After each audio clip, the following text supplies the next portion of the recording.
एक वक्त था जब स्कूल की बुक्स में प्लूटो को सोलर सिस्टम का 9th प्लेनेट बोला जाता था।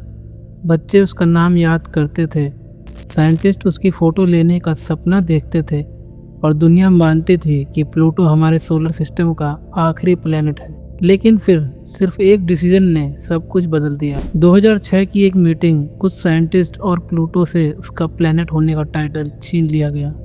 पर सवाल ये है, आखिर प्लूटो ने ऐसा क्या किया था? क्या प्लूटो सच में एक फेल्ड प्लैनेट है या फिर ह्यूमैनिटी ने उसके साथ इनजस्टिस किया? और सबसे शॉकिंग बात, आज भी प्लूटो के अंदर ऐसे सीक्रेट छुपे हैं जो साइंटिस्ट को कंफ्यूज कर देते हैं। एक दुनिया जहां बर्फ के पहाड़ हैं, नाइट्रोजन की ग्लेशियर्स हैं और शायद सरफेस के नीचे एक हिडन ओशियन भी। ये सिर्फ एक छोटा सा आइस बॉल नहीं, ये सोलर सिस्टम की सबसे मिस्टीरियस वर्ल्ड में से एक है। और आज हम प्लूटो की पूरी कहानी जानेंगे, उसकी डिस्कवरी से लेकर उसके एक्साइल तक और फिर नासा के हिस्टोरिक मिशन तक जिसने ह्यूमैनिटी को प्लूटो का असली चेहरा दिखाया। 1900 ईस्वी की बिगिनिंग में साइंटिस्ट को लग रहा था कि नेपट्यून और यूरेनस की ऑर्बिट में कुछ अजीब डिस्टरबेंस है, जैसे कोई इनविजिबल ऑब्जेक्ट उन प्लैनेट को खींच रहा हो।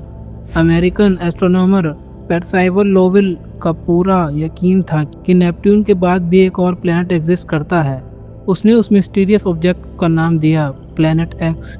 लोवेल ने एरिजोना में एक ऑब्जर्वेटरी बनाई और सालों तक स्काई को स्कैन करता रहा, लेकिन 1930 से पहले ही उसकी डेथ हो गई। प्लैनेट एक्स अभी भी मिसिंग था। फिर एंट्री हुई एक यंग लड़के की, क्लाइडी टॉम्बाउ, एक सिंपल फार्म बॉय जिसके पास एक्सपेंसिव डिग्री भी नहीं थी, लेकिन स्टार्स के लिए उसका ऑब्सेशन डेंजरस लेवल का था। वो खुद टेलीस्कोप्स बनाता था और रात भर स्काई ड्रॉ करता था। उसके टैलेंट ने लोवेल ऑब्जर्वेटरी का अटेंशन खींच लिया और फिर उसे एक इम्पॉसिबल मिशन दिया गया, प्लैनेट एक्स को ढूंढो।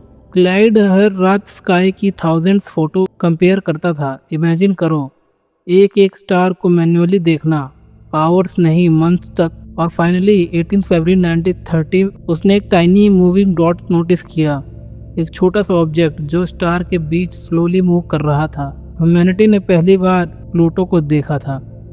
अब प्रॉब्लम थी, इस नए वर्ल्ड का नाम क्या रखा जाए।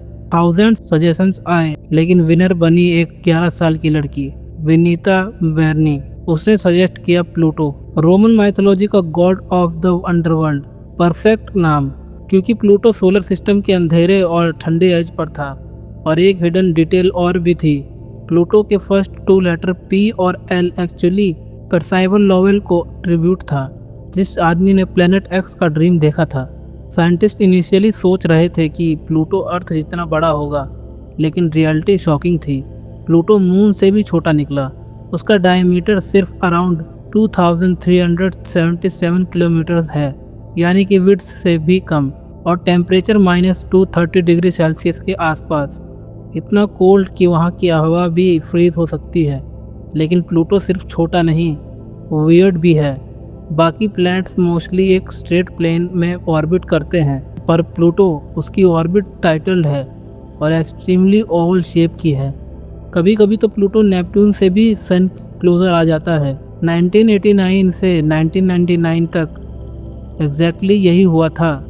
टेक्निकली उस वक्त नेपट्यून सोलर सिस्टम का फार्देस्ट प्लैनेट नहीं था, बल्कि प्लूटो था। 2015 ह्यूमैनिटी फाइनली प्लूटो के पास पहुंची। नासा का स्पेसक्राफ्ट न्यू हॉरिजन्स 9 साल तक ट्रैवल करने के बाद ऑलमोस्ट 5 बिलियन किलोमीटर क्रॉस करके ये टाइनी मशीन प्लूटो के पास पहुंची, और जो इमेजेस उसने भेजी उन्होंने साइंटिस्ट को शॉक कर दिया।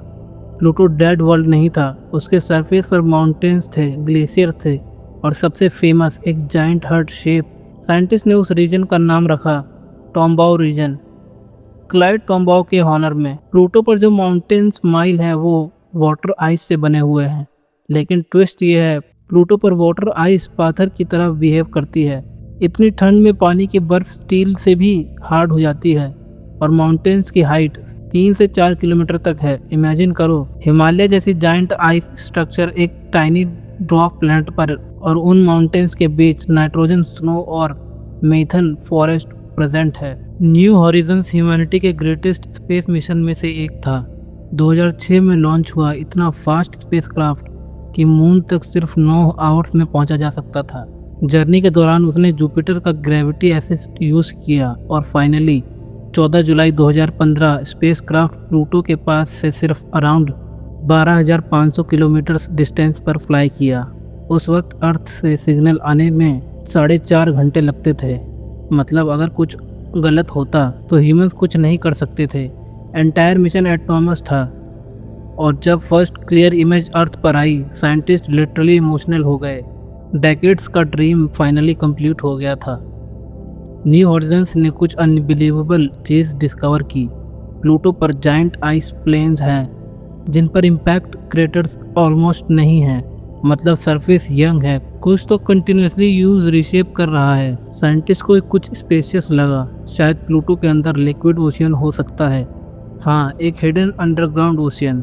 अगर ये ट्रू है तो प्लूटो सोलर सिस्टम के उन रेयर वर्ल्ड्स में से होगा जहाँ लिक्विड वाटर एग्जिस्ट कर सकते हैं। इमेजिन करो, अगर आप प्लूटो की सरफेस पर खड़े हो, सन एक ब्राइट स्टार जैसा दिखेगा, स्काई ब्लू हेज से कवर्ड होगी और हॉरिजन पर चारों जायंट शैडो की तरह लटका होगा। ये सीन ब्यूटीफुल भी है और टेरिफाइंग भी, क्योंकि प्लूटो सोलर सिस्टम के एज पर एक साइलेंट फ्रोजन वर्ल्ड है। एक ऐसी जगह जहां सनलाइट को पहुंचने में 5 घंटे लगते हैं। करंटली टेक्नोलॉजी के अकॉर्डिंग ह्यूमंस मिशन प्लूटो तक भेजना ऑलमोस्ट इम्पॉसिबल है। जर्नी में डेकेड्स लग सकते हैं और वहाँ का एनवायरनमेंट डेडली कोल्ड है। लेकिन फ्यूचर में एडवांस न्यूक्लियर प्रोपलाइजेशन या फ्यूजन एंजाइम्स ह्यूमैनिटी को अदर सोलर सिस्टम तक ले जा सकते हैं और शायद एक दिन हम प्लूटो की सरफेस पर फर्स्ट ह्यूमन फुटप्रिंट देखेंगे। प्लूटो छोटा हो सकता है लेकिन उसकी स्टोरी जाइग्नेटिक है। एक वर्ल्ड जो डिस्कवर हुआ, सेलिब्रेट हुआ, फिर रिजेक्ट कर दिया गया, लेकिन फिर भी उसने ह्यूमैनिटी को सरप्राइज करना नहीं छोड़ा। शायद प्लूटो ऑफिशियली प्लेनेट ना हो, लेकिन मिलियंस लोगों के लिए वो हमेशा सोलर सिस्टम का लॉस्ट किंग रहेगा।